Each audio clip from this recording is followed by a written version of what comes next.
Delhi high court से आम आदमी पार्टी को बड़ा झटका मिला है। हाई कोर्ट ने 27 फरवरी को होने वाले स्टैंडिंग कमेटी के चुनाव पर अंतरिम रोक लगा दी है, जिसकी मांग दिल्ली की आम आदमी पार्टी ने की थी। बीजेपी के पार्षदों ने इसे लेकर याचिका दायर की थी।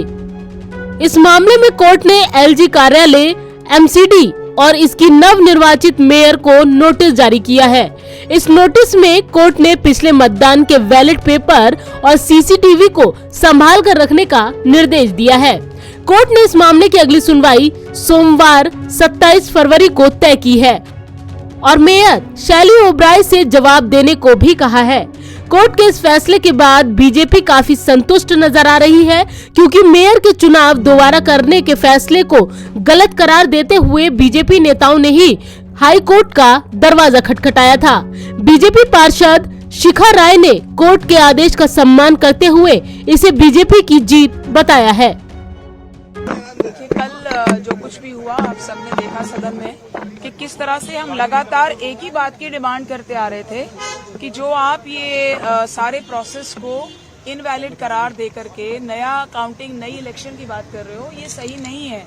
यही बात हम लगातार कल उनसे कहते आ रहे थे, जो नहीं मान रही थी। तो इसलिए अल्टीमेटली हमें कोर्ट आना पड़ा और कोर्ट ने अभी उनका इलेक्शन प्रोसेस प्राइमा फेशियाई केस को देखते हुए यही पाया है कि री इलेक्शन की जरूरत नहीं है, तो अभी उसको टाल दिया गया, अभी इससे हो गया है। मेयर ने क्या यहाँ कोर्ट में बता पाए वो लोग कि किस आधार पर वो एक वोट इनवैलिड करार दे रहे थे? बिल्कुल, वो अपने आर्गुमेंट सारे उनके दे रहे थे, उनके सारे वकील पूरी फौज के साथ वो आए हुए थे और वही इलॉजिकल आर्गुमेंट्स जो हैं उनके वो दे रहे थे कि हमने ऐसे वैलिड करा, इनवैलिड करा। बहुत गलत एकदम झूठ बयानबाजी उन्होंने कोर्ट में की है, जहां कुछ कह दिया, बैलेट चले गए, अपने इलॉजिकल रीजंस वो दे रहे थे जिसको कोर्ट ने अप्रूव नहीं किया। ठीक है। दरअसल एमसीडी की नव निर्वाचित मेयर शैली ओब्राय ने 25 फरवरी यानी शुक्रवार को हुए हंगामे के बाद सदन स्थगित करते हुए कहा था कि 27 फरवरी को स्टैंडिंग कमेटी का चुनाव दोबारा होगा।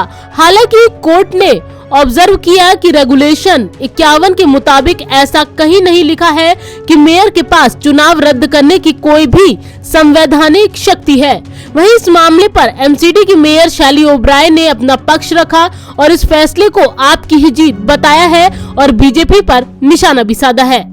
देखिए, इस ऑर्डर को मैं अपनी जीत ही मानूंगी, क्योंकि री इलेक्शन को स्टे लगा दिया गया है, तो हमारी जीत ही हुई है। क्योंकि कल जो सदन में हुआ आप सबने देखा, मीडिया ने पूरा चलाया, कैसे काउंटिंग के बाद तरीके से काउंटिंग के प्रोसीजर को कंप्लीट नहीं होने दिया गया और कैसे बीजेपी के काउंसिलर ने स्टेज पर आकर उस पर हमला करा और साथ ही इसी वजह से मैं स्टेज से बाहर निकलती अपनी जान बचाती हुई गई। तो बहुत ही शर्मनाक और दुर्भाग्यपूर्ण घटना कल हुई। तो मैं कहूंगी आज का दिन हमारे लिए बहुत अच्छा रहा, हमारी जीत रही और आने वाले टाइम में कुछ ही दिनों में हाई कोर्ट में शायद दोबारा से सुनवाई हो और फिर हम देखेंगे माननीय जो हमारे जज साहब हैं वो क्या वर्डिक्ट देते हैं और साथ ही हमें पूरी उम्मीद है अगली सुनवाई पर या आने वाले टाइम में तब भी सच्चाई की ही जीत। बता दें कि दिल्ली नगर निगम में स्टैंडिंग कमेटी के सदस्यों के चुनाव में धांधली का आरोप लगाते हुए बीजेपी पार्षद शिखा रॉय और कमलजीत शेहरावत ने दिल्ली हाई कोर्ट में अर्जी दाखिल की थी। स्टैंडिंग कमेटी के चुनाव के दौरान मेयर शैली ओब्राय द्वारा एक वोट अवैध घोषित कर दिया गया था, जिसका बीजेपी ने विरोध किया था।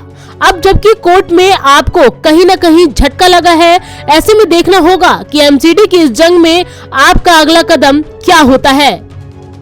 हालांकि इसी के साथ दिल्ली एमसीडी में मेयर की शक्तियों को लेकर भी एक नई जंग छिड़ गई है। नवोदय टाइम्स के लिए संगीता सिंह की रिपोर्ट, दिल्ली।